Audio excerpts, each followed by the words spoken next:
This just in, you are looking at obviously a very disturbing live shot there. 9/11 would become a date That to a remember. plane has crashed into one of the towers of the World Trade. Wait, hold on just a moment. We got an explosion. Gasp of air in the room. Some people put their hand on their chest. It was two realizations, right? One, that the अस्सलामु अलैकुम।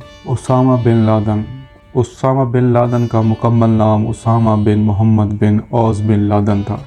Usama bin Laden 10 मार्च 1957 को Saudi अरब के दारुल हुकूमत रियाज में पैदा हुए। Usama bin Laden का ताल्लुक़ सऊदी अरब के मशहूर व रईस ख़ानदान लादन ख़ानदान से था। Osama bin Laden Mohammed bin Awad bin Laden के साहिबजादे थे, जो शाह फैसल के ख़ास दोस्तों में शुमार किए जाते थे।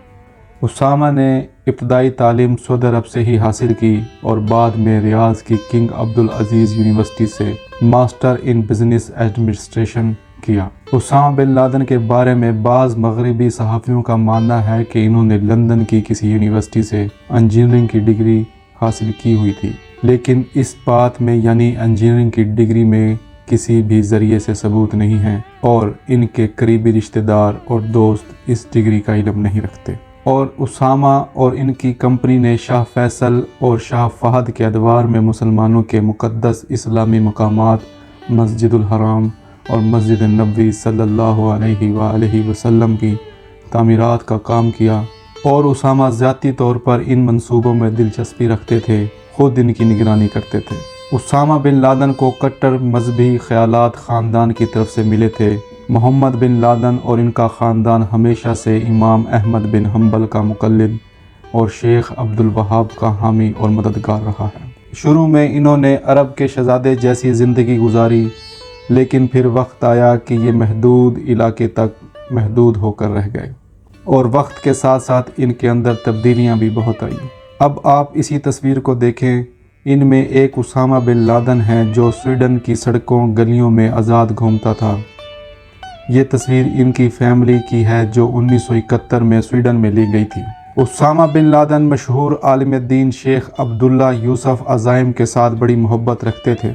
शेख अब्दुल्ला अज़ाइम ने इनको 1979 में अफ़गानिस्तान और सोवियत यूनियन की जंग के बारे में बताया और उसामा ने इस खबर को पहले रेडियो पे सुन भी रखा था।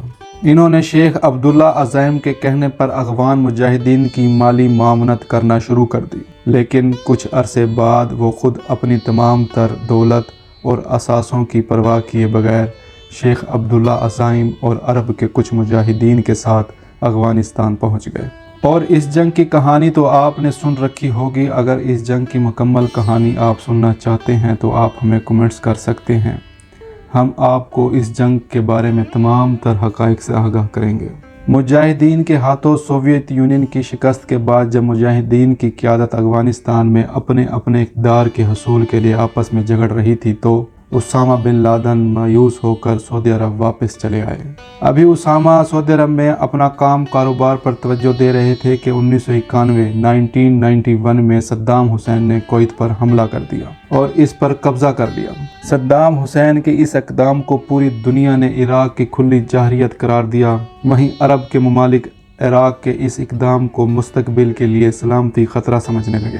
इराक़ के इस इक़दाम पर उसामा ने शाह फहद को तजवीज़ दी कि इस ख़तरे से निपटने के लिए एक सलामती फ़ोर्स तश्कील दी जाए और पूरी उम्मीद दिलाई कि मैं ख़ुद इस काम के लिए अपने असर व सूख इस्तेमाल करूँगा। इस्लामी फ़ोर्स में वो अफ़गान तालिबान को शामिल करना चाहते थे जिनसे उसामा बिन लादन के अच्छे ताल्लुकात थे, लेकिन खादिम हरमैन व शरीफैन शाह फहद ने उसामा बिन लादन के मशवरे को नज़रअंदाज कर दिया और अमेरिका से मदद की अपील कर दी। और अमेरिका तो जैसे इस मौके की तलाश में था। अमेरिका ने इस मौके का फ़ायदा उठाते हुए कुवैत का बहाना बनाकर इराक़ पर हमला कर दिया और दूसरी तरफ सऊदी अरब की सलामती को लाहक ख़तरात का बहाना बनाकर और शाह फहद की दावत पर मुसलमानों की मुक़द्दस सरज़मीन में दाखिल हो गया। इस सारे मामलात को उसामा देख रहा था। अमेरिकी फ़ौज को सऊदी अरब में आता देखकर उसामा ने शाह फहद की सख्त मुखालफत कर दी, जिसके नतीजे में शाही ख़ानदान और उसामा के दरमियान तलख़ी पैदा हो गई और बिला आखिर 1992 1992 میں اسامہ بن لادن اپنا ملک چھوڑ کر سوڈان چلے گئے۔ اسامہ نے سوڈان میں بیٹھ کر مقدس سرزمین پر ناپاک امریکی وجود کے خلاف عرب نوجوانوں میں ایک تحریک پیدا کی اور اس کے ساتھ ساتھ دنیا بھر میں جاری اسلامی تحریکوں سے رابطے قائم کیے۔ اسی دوران میں اسامہ نے دنیا بھر میں امریکی مفادات یعنی پوری دنیا میں قائم امریکی بلڈنگز اور امریکی فوج کے بنائے گئے اڈوں پر حملے کا مشہور فتویٰ جاری کر دیا۔ یہ فتویٰ آج بھی انٹرنیٹ پر موجود ہے، آپ اسے دیکھ سکتے ہیں، جس کو ساری دنیا میں شہرت ملی، یہاں تک کہ اسامہ کی امریکہ مخالف جدوجہد کی بازگشت امریکی ایوانوں میں سنائی دی جانے لگی۔ یہ وہ وقت تھا جب تنزانیہ اور نیروبی میں امریکی مفادات پر کامیاب حملوں کے بعد سوڈانی حکومت اسامہ کی سوڈان میں موجودگی پر شدید امریکی دباؤ کا سامنا کر رہی تھی۔ اس دوران میں طالبان پاکستانی ایجنسیوں کی مدد سے کابل فتح کر کے تقریباً 60% افغانستان پر قدم جما کر ایک مستحکم حکومت قائم کر چکے تھے۔ اسی سال یعنی 1996 میں اسامہ بن لادن اپنے ایک پرائیویٹ چارٹرڈ جہاز کے ذریعے افغانستان پہنچ گئے، جہاں انہیں طالبان کے امیر ملا محمد عمر اخوند کی جانب سے امارات اسلامیہ افغانستان میں سرکاری پناہ حاصل ہو گئی۔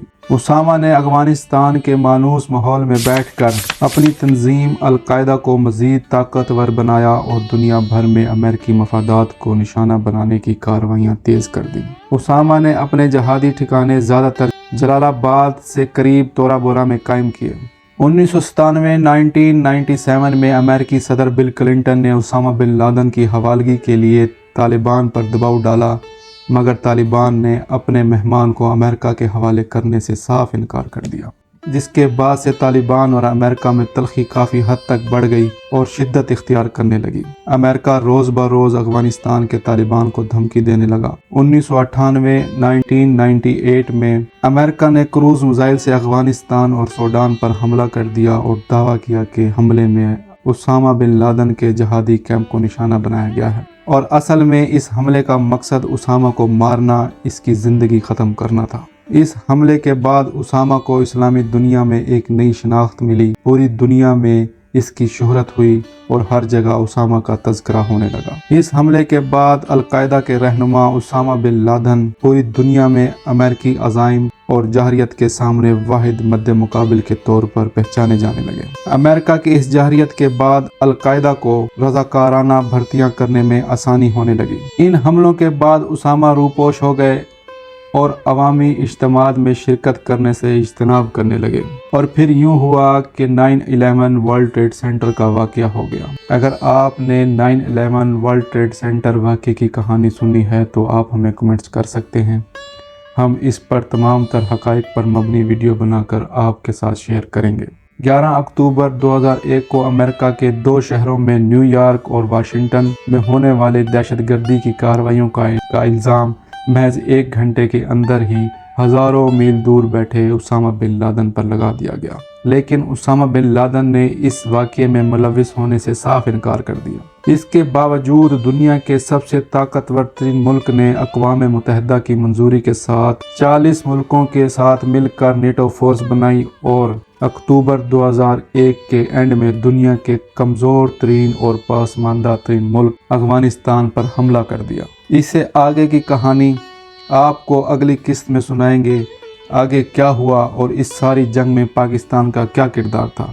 اسامہ بن لادن کے انکار کے بعد بھی امریکہ افغانستان پر کیوں جنگ مسلط کرنا چاہتا تھا، یہ سب جانیے اگلی قسط میں۔ آپ کی محبت کا بہت شکریہ۔ اللہ حافظ۔